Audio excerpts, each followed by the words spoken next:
Alright, what's going on everybody? Welcome back to another video here on the channel. Hope you're doing well. We're going to try a little bit something different here on the channel today and just give you guys a roundup of stories that I found literally just a couple of hours ago. So yeah, hope you enjoy. So our first story today is going to be about Kevin Samuels. He's a pretty controversial YouTuber here on the platform who just died recently at 56, which is pretty young honestly. And for those of you who don't know who Kevin Samuels is, he's basically an internet personality here on YouTube who would go on Instagram Live and interview different women from his chat, and usually these women would be like kind of down bad honestly, with standards that would be sometimes unachievable for the average man. And his content was primarily focused around dating advice for women and trying to get them to realize that they aren't this hot girl that they think that they are, especially when they have a couple of kids and are in debt. And now keep that in mind because that's actually pretty important. So when you go over on Twitter, of course, Kevin Samuels is trending right now, and what did you know is some of the responses on Twitter are from butthurt women who have been butthurt for a really long time, mind you, saying that they've been waiting for this day, they're at peace with Kevin Samuels dying, and that they can rest easy now. So I kind of just want to say this outright, like if it wasn't already obvious. If you say anything like that while a person's dead or after a person just died, you're not only a coward, but it only shows how much of a miserable person you actually are. And the reason I say coward is because you know damn well none of these women would say that to his face directly, or else they would have already done it. His live was open to everyone. You could have joined and said it yourself. I mean, honestly, these are pretty crazy. You could just take a look at some of the tweets yourself. Kevin Samuel is twice divorced, single at 56 and no children, yet he called black women leftovers and said that they would die lonely. Now look who just died lonely, with no kids, wife,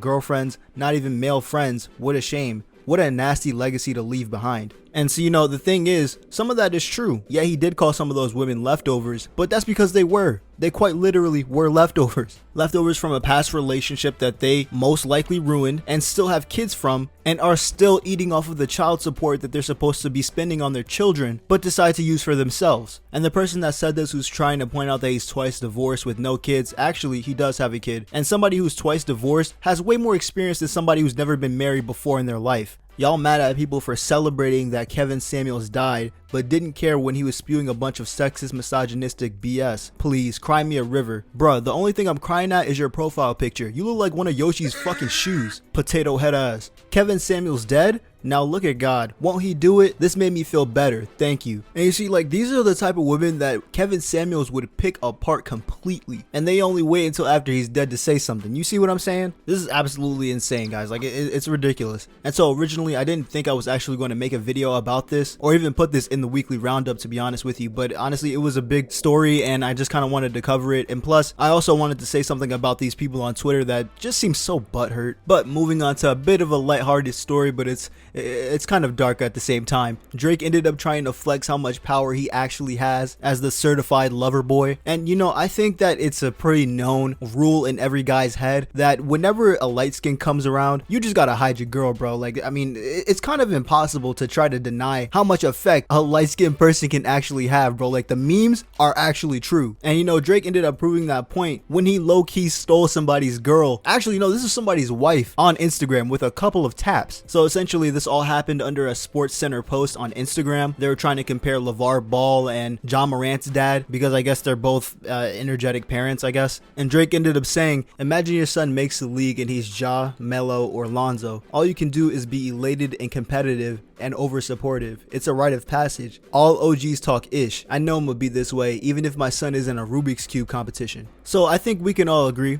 W father. But then that's when a troll ends up commenting under Drake's comment and says, your son probably gonna play with ghostwriters. And so Drake ends up responding to that saying, I just followed your girl cause she's probably miserable and needs some excitement in her life. And mans actually wasn't kidding. Like, I'm gonna show you guys a picture of this guy's wife, and yeah, Drake actually follows her. She was getting all excited and stuff, putting it on her story. And her having the eye emoji right there, it just kind of says it all, alright? Like, Drake is actually Mr. Steal Your Girl in the flesh. And here's another post from her story. My husband decides to be a troll, and now Drake thinking I need some excitement in my life. Eye emoji, laughing emoji. Like, bro, come on. Every girl wants Drake though. Like, I'm not gonna lie. It's almost like Drake has an effect on women that he only has on men within his music. Like, guys will straight up swear up and down that Drake is the greatest rapper of all time. And then you got women on the other hand swearing that he's the best looking looking guy of all time, and that they would do anything to be with him. Telling you guys, it's the power of being a light skin, bro. It's literally the most broken ability in the dating game right now. And finally, for our last story, we have Fresh and Fit. Now, hopefully this video doesn't get taken down or copyright claimed, because Fresh and Fit, as you guys may know, have a history with abusing copyright systems. Now, a few months ago, they were, like I said before, abusing the copyright system and just trying to claim every video that was talking about them, because a whole bunch of people were making videos kind of exposing them and, as they claim, tarnishing their name. And when I made a video about this like a couple of months ago on another channel that I have, I ended up getting a copyright claim myself. But this time, oh no,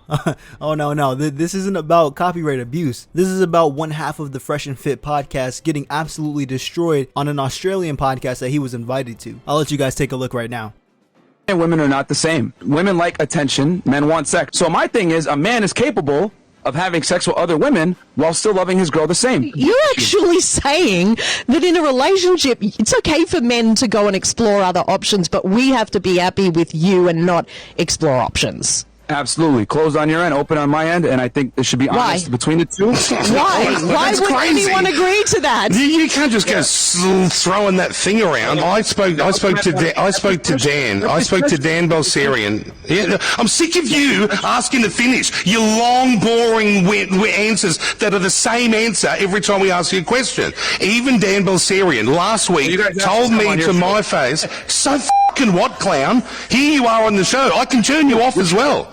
Just turn these clowns off. See you fellas, grow up, ring us back when you're 30 and you've got half a brain. You're not running around being led by your own dicks. Bye-bye. See you later. Turn them off.